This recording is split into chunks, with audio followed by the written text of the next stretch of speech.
Good morning बच्चों। अभी तक हम 12, 10, 11 पढ़ा चुके हैं। आज मैं 9th का क्लासेस शुरू करने जा रहा हूं और हमारे चैनल का नाम है प्रभात फिजिक्स फोरम, जिसमें आपको प्रभात सर क्या पढ़ाएंगे, फिजिक्स और केमिस्ट्री, बायोलॉजी में पढ़ाऊंगा। तो इसमें पहला लेसन तो जैव विविधता है, लेकिन उसको मैं अभी नहीं पढ़ा रहा हूँ। तो सबसे पहले 9th वाले 8 में क्या पढ़कर आए हैं, विज्ञान आप लोग पढ़कर आए हो। तो विज्ञान की परिभाषा सभी लोगों को पता भी होगा, कुछ लोगों को पता भी नहीं होगा। तो विज्ञान की परिभाषा, विज्ञान में क्या है, सुव्यवस्थित, सुसंगठित, क्रमबद्ध ज्ञान को विज्ञान कहते हैं, जैसा कि आगे हम बता चुके हैं। अब विज्ञान में जीव विज्ञान और वनस्पत, इसको भी हमने बताया है कि विज्ञान की वो शाखा जिसके अंतर्गत हम जीव जंतुओं का अध्ययन करते हैं क्या कहलाता है, जीव विज्ञान कहलाता है। उसी जिसके जनक का नाम हमने लिख भी दिया था, अरस्तु हैं। दूसरा हमने वनस्पत विज्ञान, जीव विज्ञान की वो शाखा जिसके अंतर्गत हम पेड़ पौधों का अध्ययन करते हैं क्या कहलाता है, वनस्पत विज्ञान कहलाता है, जिसके जनक का नाम थियोफ्रैक्टस, ये भी आपको हमने पहले भी बता चुके हैं।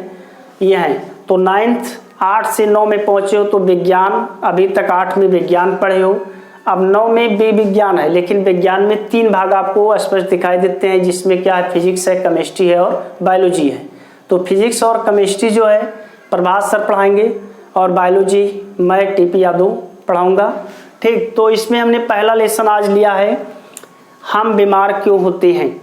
सभी लोग जानते हो कि अगर कोई भी स्वस्थ व्यक्ति है तो कभी ना कभी किसी कारणवश बीमार ही होता है। जैसे बीमारियां अनेक प्रकार की हैं, इस समय भी बीमारी से ही हम लोग जूझ रहे हैं, जिसको आप लोग जानते हो, कोरोना। ठीक, तो हम बीमार क्यों होते हैं, इसमें कब बीमार होते हैं, जब किसी प्रकार की हमारे शरीर में असामान्य परिवर्तन या दुर्बलता होता है, या खान पान में कोई परिवर्तन होता है, जिससे हम क्या होते हैं, बीमार होते हैं। जैसे हम दूषित भोजन करेंगे, दूषित पानी पिएंगे और दूषित वातावरण में अगर हम रहते हैं तो हम क्या रहेंगे, स्वस्थ रहेंगे कि अस्वस्थ रहेंगे, अस्वस्थ ही रहेंगे। क्योंकि हमें इस समय दूषित जल का सेवन नहीं करना चाहिए, दूषित भोजन, ये नहीं कि शाम को बनाओ सुबह खा लो, सुबह बनाओ शाम को खा लो, क्योंकि हमारे शरीर को हमेशा पोषक युक्त भोजन की आवश्यकता होती है। और अगर पोषक तत्व ही नहीं रहेंगे तो हमारे शरीर की वृद्धि भी रुक जाएगी और हम अस्वस्थ हो जाएंगे। तो अस्वस्थ ही क्या होता है, रोग होता है। तो अगर हमारे शरीर के अंदर किसी प्रकार की, चाहे वो ऊतक है या कोशिका है, किसी में असमानता, कोई परिवर्तन होता है, तो उससे हमारे शरीर में क्या होते हैं, रोग होते हैं। अब रोग के लक्षण, जैसे रोग तो होता है, अगर कोई लक्षण आपके शरीर पर आपको अनुभव नहीं होता है तो आप ये नहीं पता कर पाओगे कि हमारे शरीर में कौन सा रोग है। तो क्या होता है, शरीर में ऐंठन दर्द, सिर दर्द, बुखार, जुखाम, ये सब लक्षण क्या होते हैं, आपको संकेत देते हैं कि आप क्या हैं, अस्वस्थ हैं। और इसी अस्वस्थ से ही हम अपने शरीर का क्या करते हैं, इलाज करते हैं और आवश्यकता अनुसार भोजन करना शुरू करते हैं। तो इसमें पाठ का नाम हमने बताया कि हम बीमार क्यों होते हैं। अब इसमें क्या है, रोग है। अब रोग सभी लोग जानते हो कि रोग हो गया, लेकिन रोग भी कितने प्रकार होते हैं, 2 प्रकार होते हैं। कौन कौन होता है, एक क्या होता है, जन्मजात रोग होता है। जन्मजात आप जानते ही हैं कि जन्मजात मतलब कुछ ऐसे रोग होते हैं जो आनुवांशिक होते हैं। जैसे माता पिता में अगर कोई रोग है तो वो बच्चों में अगर वो परिवर्तित होता है तो ऐसे रोग को हम क्या कहते हैं, जन्मजात। मतलब जन्म से जब क्या होता है, कोई बच्चा पैदा होता है, जन्म लेता है, तभी से उसके शरीर में वो माता पिता के रोग दिखाई देते हैं। तो ऐसे रोग को हम क्या कहते हैं, जन्मजात रोग कहते हैं। जैसे अगर कोई पूछता है तो क्या बताओगे, वड़ंधता। वड़ंधता का अर्थ जानते ही होंगे, जिसमें हम क्या करते हैं, लाल और हरे में भेद नहीं कर पाते हैं। जैसे हम देखते हैं, लेकिन क्या होता है, लाल रंग को नहीं पहचान पाएंगे और हरे रंग को भी नहीं पहचान पाएंगे। और लाल और हरे रंग का ही क्या होता है, सबसे अधिक महत्व होता है। क्योंकि आप अगर कहीं जा रहे हैं तो आपको लाल और हरे बत्ती से ही प्रतीक मिलता है कि इधर खतरा है और इधर हमें जाना है। तो लाल हरे में भेद नहीं कर पाओगे तो आप भविष्य में ड्राइवर नहीं बन सकते हैं। साज सज्जा या कलाकार आप नहीं बन सकते हैं। तो वढ़ंतता जो होता है क्या होता है, जन्मजात रोग के अंतर्गत आता है। दूसरा जो होता है हीमोफीलिया। हीमोफीलिया जो होता है सभी लोग जानते हो, जिसमें क्या होता है, अगर आपके शरीर पर कहीं चोट लग जाता है, चोट लगने पर क्या होता है, खून का स्राव बहता रहता है, मतलब वो रुकता नहीं है, मतलब उसमें प्लेटलेट्स की भी कमी होती है, जिससे वो आपका थक्का नहीं बनता है। और अगर थक्का नहीं बनेगा तो वो घाव कभी भरेगा नहीं और उससे हमेशा रुधिर बहता रहेगा। अगर रुधिर की कमी होती है तो उस व्यक्ति की क्या हो सकती है, मृत्यु भी हो सकती है। तो हीमोफीलिया भी क्या है, एक प्रकार का जन्मजात रोग है। तीसरा जो होता है Down syndrome, Patau syndrome, cri du chat syndrome, ये सब जो होते हैं, ये सभी रोग जो होते हैं जन्मजात के अंतर्गत आते हैं, जो आपको हम विवरण आगे बताएंगे कि ये क्यों होता है, डाउन सिंड्रोम क्यों होता है, पटाऊ सिंड्रोम क्यों होता है, एडवर्स सिंड्रोम क्यों होता है, क्राइडुचेट सिंड्रोम क्यों होता है, ठीक। तो टर्नर सिंड्रोम क्यों होता है, तो ये क्या होता है, गुणसूत्र के व्यक्तिक्रम के कारण ही होता है। अब गुणसूत्र जब आपको 9th में हम बताएंगे, उसके आगे इस रोग का विवरण बताएंगे। दूसरा जो होता है उपार्जित रोग, पहला हो गया जन्मजात रोग, दूसरा क्या है उपार्जित रोग। उपार्जित, एक जन्मजात, दूसरा क्या हुआ उपार्जित। तो जन्मजात जान गए कि क्या होता है, जन्म से होता है। उपार्जित का अर्थ होता है जन्म के बाद, जब आप पैदा होते हैं उसके बाद आप देखते ही हैं कि बुखार आता रहता है, सिर दर्द होता रहता है, या अनेक प्रकार की बीमारियां से हर व्यक्ति क्या होता है, पीड़ित होता रहता है। तो वो किस में आता है, उपार्जित में आता है। अब उपार्जित भी रोग जो होते हैं वो भी दो प्रकार होते हैं, संक्रामक और असंक्रामक। संक्रामक जैसे इस समय कोरोना चल ही रहा है, कहते हैं छू नहीं कि तो हमारे हो जाएगा, तो ये क्या है, संक्रामक है। असंक्रामक जिसमें क्या है, आप साथ में बैठकर खा सकते हो, पी सकते हो, लेकिन वो रोग आपके छूने से नहीं हो सकता। जुखाम है तो जुखाम भी एक कोरोना के समान ही होता है। आज के युग में जुखाम होता है तो सब लोग क्या कहते हो कि हम, जुखाम भी एक कोरोना की तरह संक्रामक होता है। छींक आने पर अगर आप अपने नाक को नहीं ढकते हैं तो ये भी एक क्या है, संक्रामक रोग है। असंक्रामक में जैसे कैंसर है, एड्स है, ये सब क्या होते हैं, असंक्रामक में आते हैं। तो पहला जो है इसमें रोग, अब रोग में क्या होता है, शरीर की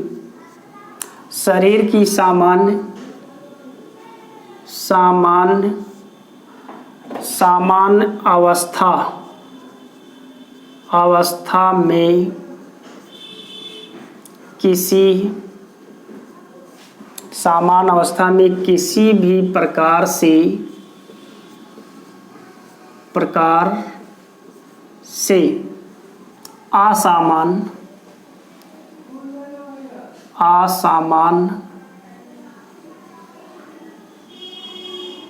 असामान्य परिवर्तन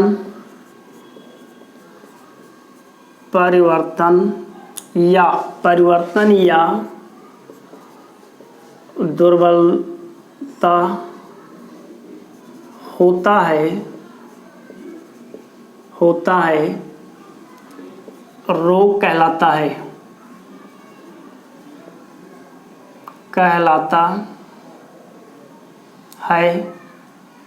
अब यहाँ पर क्या है, रोग के प्रकार।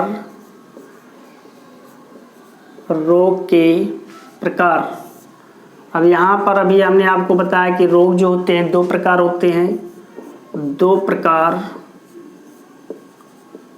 होते हैं, नंबर 1 जन्मजात रोग, और नंबर 2 जो है नंबर 2 उपार्जित रोग।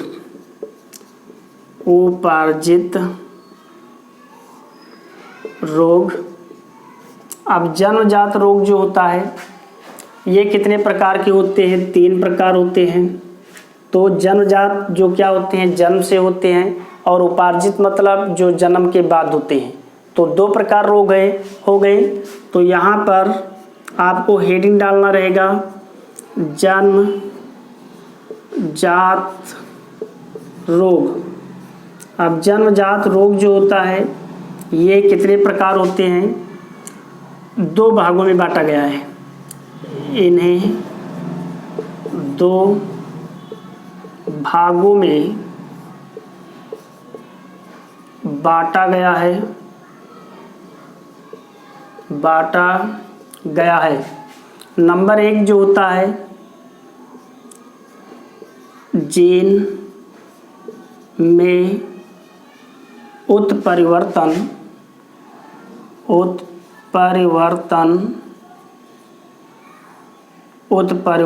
द्वारा, और नंबर 2 जो है गुणसूत्र,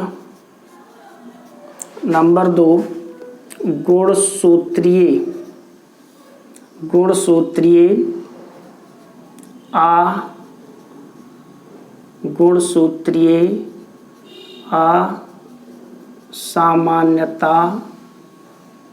सामान्यता द्वारा। तो ये 2 प्रकार, मतलब जन्मजात रोग को 2 भागों में बांटा गया है, जीन में उत्परिवर्तन द्वारा, और नंबर 2 है गुणसूत्रीय असमानता द्वारा। और एक तीसरा भी हो सकता है, क्या हो सकता है, वातावरणीय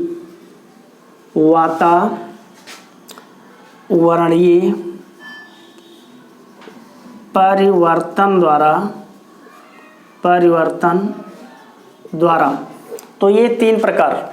तो पहला जो है जीन में उत्परिवर्तन, जैसे हमने बताया एल्केप्टोन्यूरिया, फिनाइलकीटोन्यूरिया, ये सब किस में आते हैं, जीन उत्परिवर्तन में आते हैं।